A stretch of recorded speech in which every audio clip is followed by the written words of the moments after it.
के शिकंजे में होंगे घोटालेबाज। नमस्कार, आप देख रहे हैं दिव्य हिमाचल टीवी। मैं हूं आपके साथ वंचिता शर्मा और पेश है आप सभी के लिए हिमाचल आज का मुद्दा। पुलिस भर्ती परीक्षा घोटाले की जांच अब सीबीआई करेगी।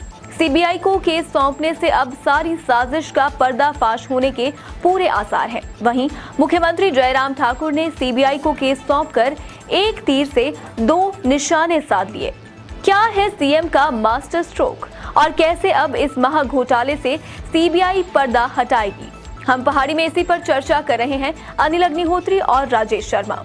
मारे गए पुलिस भर्ती के घोटालेबाज, अब कैसे मारे गए वो लोग, कैसे बुरी तरह फंसने वाले हैं, इस पे हम चर्चा कर लेते हैं।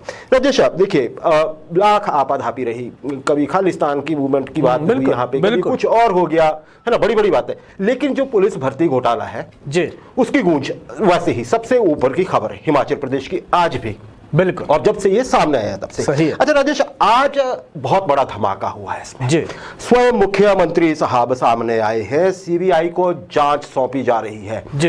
क्या जानकारी है? बिल्कुल सही है। देखिए, हिमाचल प्रदेश सरकार गंभीर नजर आ रही है और आज ही मुख्यमंत्री जयराम ठाकुर सामने नहीं आए अग्निहोत्री जी। जब ये पुलिस भर्ती, जब गड़बड़ी के आरोप या प्रश्न पत्र लीक होने की जब सवाल उठे थे, तभी मुख्यमंत्री जयराम ठाकुर ने सामने आके वो भर्ती परीक्षा रद्द करने का ऐलान कर दिया था। तो आज फिर सामने आए हैं मुख्यमंत्री जयराम ठाकुर। सरकार के ऊपर लगातार दबाव बन रहा था, जिस तरह से चुनावी साल में सरकार की छवि पे एक प्रश्न चिन्ह खड़ा हो रहा था। मुख्यमंत्री जयराम ठाकुर सामने आज भी आए। उन्होंने कहा कि अब एसआईटी नहीं, सीबीआई इस पुलिस भर्ती जो पेपर लीक हुआ है जिसका, उसकी जांच करेगी सीबीआई। तो सरकार सीबीआई को यह जांच सौंपने जा रही है, क्योंकि एसआईटी जो हिमाचल प्रदेश सरकार ने एसआईटी बनाई थी, हालांकि उस पर भी सवाल उठ रहे थे या विपक्षी दल सवाल उठा रहे थे। उस विपक्षी दल ये कह रहे थे कि एसआईटी में वही अफसर थे, कमोबेश जो पेपर सेटिंग में अफसर इसमें पुलिस भर्ती के जो पेपर सेट हुआ था उसमें भी थे। अब सवालों के घेरे में एसआईटी भी थी, लेकिन जांच का दायरा जिस तरह से बढ़ रहा है दिनों दिन अग्निहोत्री जी,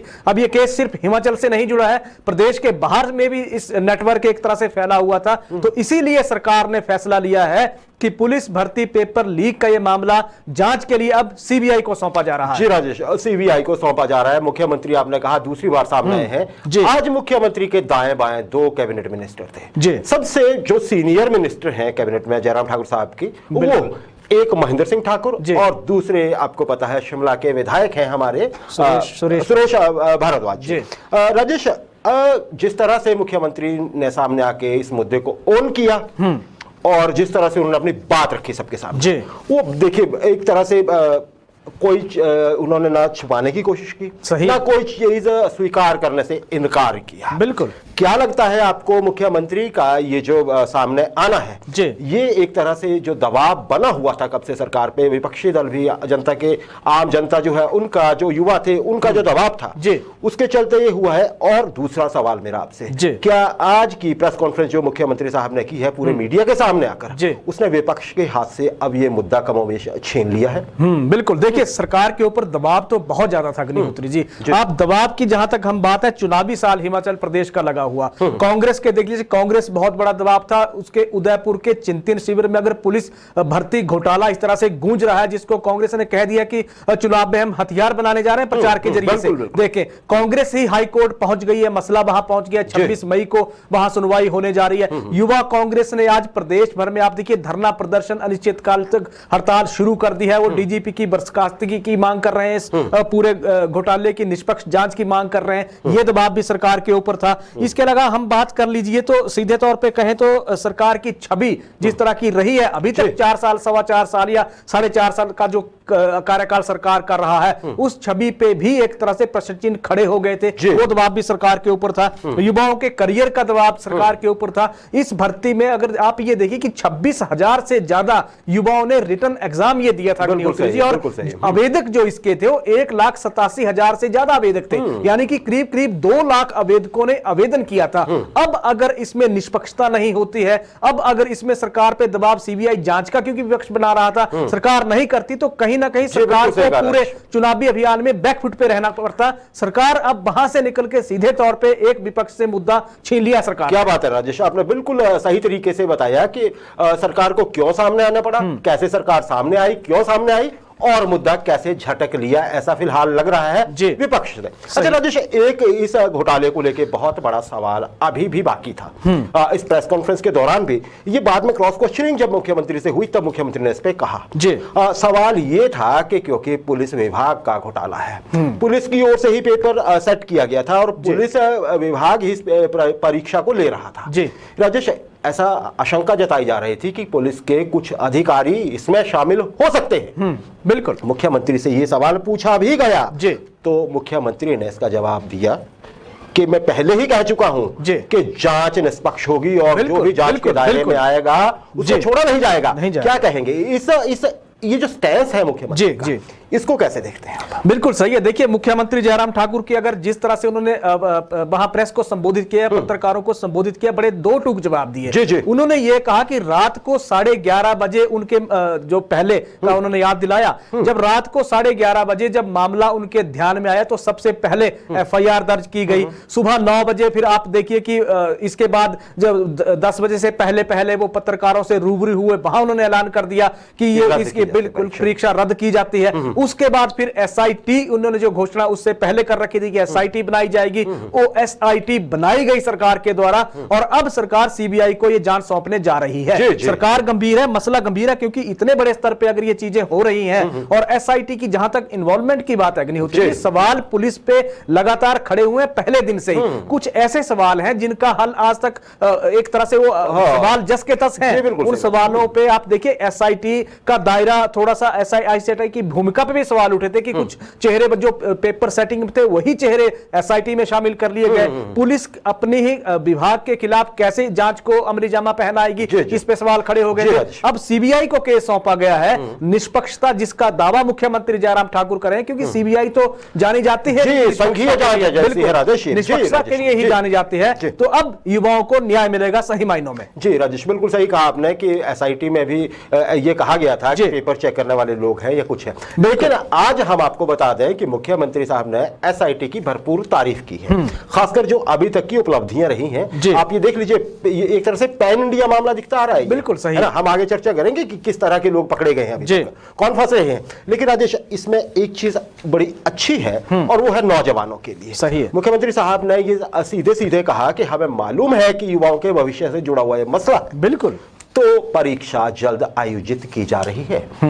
भर्ती परीक्षा जिसपे इतने सवाल हैं, जो कैंसिल हो चुकी है, रद्द हो चुकी है, इसको दोबारा सरकार जल्दी आयोजित करना चाहती है। राजेश, ये कितनी खुशखबरी समझते हैं आप उन लोगों के लिए जो एक तरह से ईमानदारी से इस प्रोसेस से निकल के अपने मेरिट बेसिस पे सेलेक्ट होना चाहते हैं? उन लोगों के लिए जाहिर है उनकी मायूसी भी सबसे ज्यादा है। बिल्कुल। देखिए, 74,000 से ज्यादा युवा है अग्निहोत्री जी जिन्होंने एक तरह से इसमें ये परीक्षा में भाग लिया था। 74,000 युवा परीक्षा में बैठे थे, 26,000 से ज्यादा युवाओं ने वो टेस्ट क्वालिफाई किया था और उसके बाद फिर उनको 1,334 पद भरने के लिए एक तरह से वो आगे प्रक्रिया डॉक्यूमेंटेशन की चल रही थी। सही है। बड़ा सवाल है कि अभी क्योंकि ये परीक्षा रद्द कर दी गई है और परीक्षा रद्द जब कर दी गई है तो क्योंकि मुख्यमंत्री जयराम ठाकुर ने पिछले दिनों बयान दिया था कि क्योंकि इसमें जून महीने में यानी कि अगले महीने तक उन्होंने कहा था कि परीक्षा करवाने की कोशिश की जाएगी। अभी देखना ये होगा कि मामला, क्योंकि अब CBI के पास चला गया है, यह मामला हाईकोर्ट के पास है जिसकी 26 मई को सुनवाई इसमें होने जा रही है, याचिका वहां दायर हुई है। तो अब वहां से क्या फैसला निकल के सामने आता है, CBI को कितना वक्त इसमें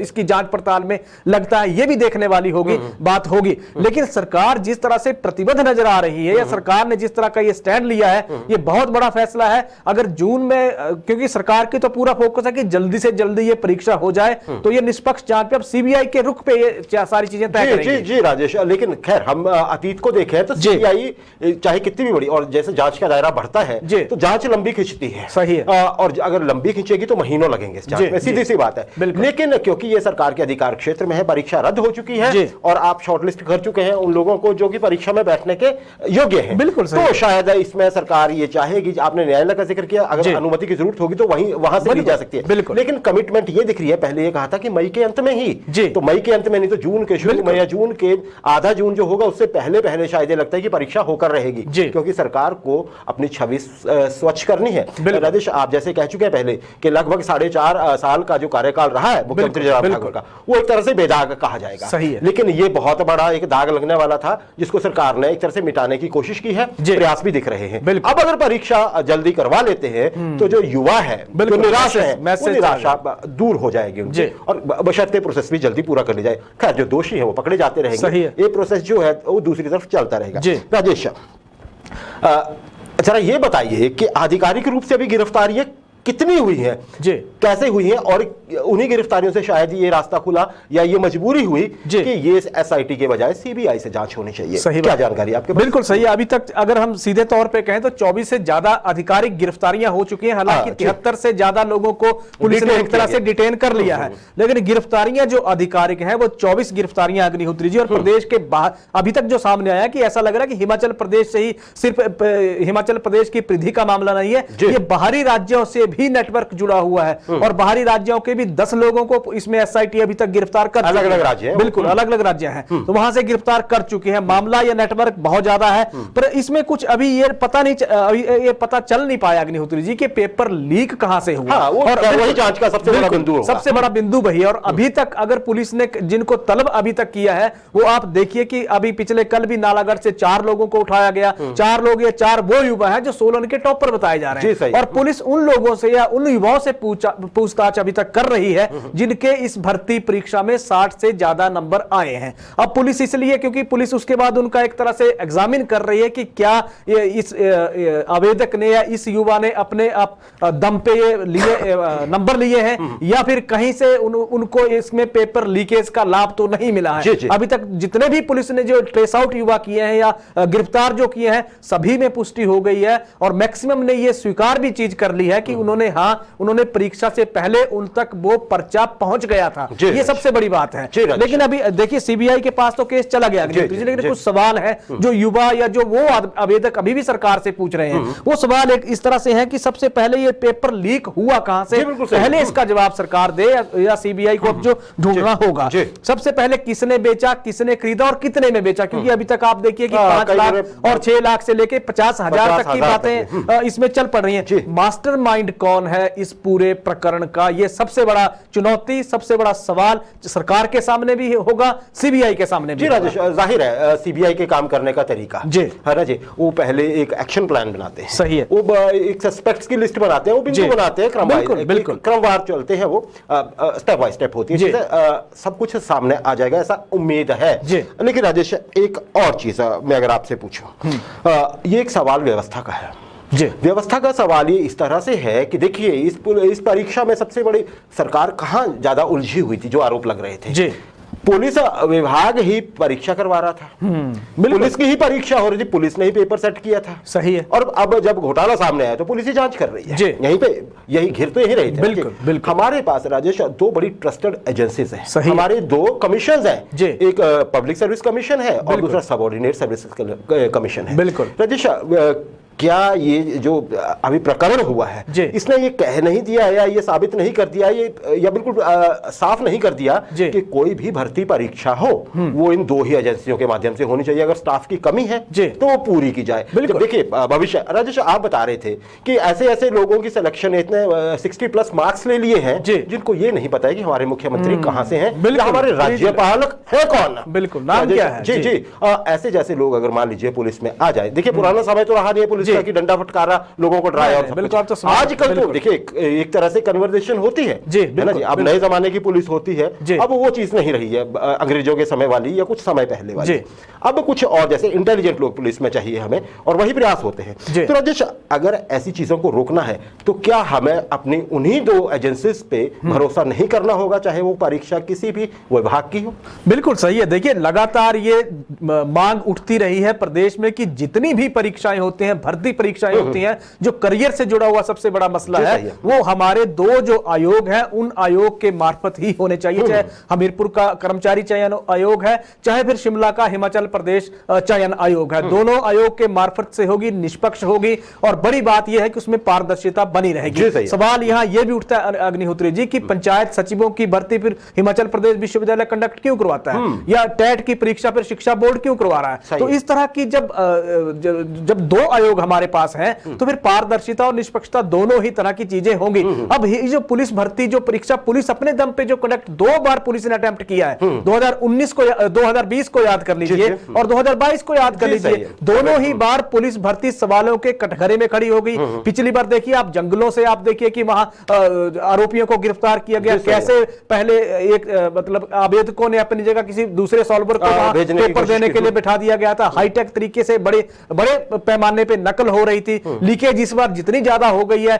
कहा तो ये जा रहा कि करीब करीब ये 500 करोड़ का ये नेटवर्क पूरा फैला हुआ है, 1000 युवाओं तक पहले ही ये पर्चा पहुंच गया था पुलिस भर्ती का। एक कुल जो पद भरे जाने थे 1334 पद भरे जाने थे, उनमें से 1000 युवाओं के पास तो ये पर्चा पहले पहुंच गया था, मतलब साफ था कि मेरिट तो पहले तैयार हो गई थी। तो इस तरह की जब प्रश्न चिन्ह किसी परीक्षा पे ना खड़े हो, दो आयोग है, उन आयोग का ही इस्तेमाल होना चाहिए, उन्हीं आयोग का। सीधी सी बात है राजेश, फिर इसमें कोई हीला हवाला नहीं होना चाहिए कि जी उनके पास स्ट्रेंथ नहीं है, स्ट्रेंथ जाहिर है सरकार ने। और राजेश एक और चीज है, ये सिर्फ कैरियर की सवाल नहीं है, ये हिमाचल के भविष्य का भी सवाल है। बिल्कुल गलत लोग चुन के आएंगे, भ्रष्ट तरीके से चुन के आएंगे, वो लोग वो जो पैसा उन्हें खर्चा होगा ना राजेश, उसको पूरा तो जरूर करेंगे, फिर वो मंशा ही वही होगी। देखिए जिसकी मंशा ही सही नहीं है उसकी मंशा कभी ठीक कैसे होगी। बिल्कुल। तो और फिर प्रदेश आगे कैसे बढ़ेगा, फिर तो कल्चर बाकी मैं नाम नहीं लेना चाहता हूँ, ऐसा होता जाएगा जो हिमाचल की पहचान हरगिज नहीं है। अब सरकार देखते हैं आगे क्या करती है, समझ